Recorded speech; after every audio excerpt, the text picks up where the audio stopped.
wabunuwe butangaje buno bwo kunyeza umutima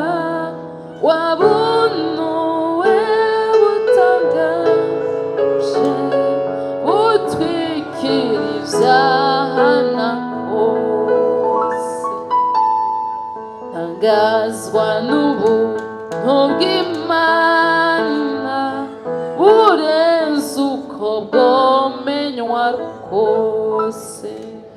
bwasutswe mu isi Gologota nibwo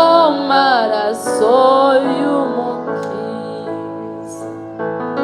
nariko ndadobera rwose mu ruzi rw'urupfu n'ivyaha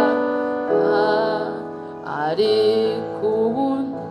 Imana bwinshi bundobesha wa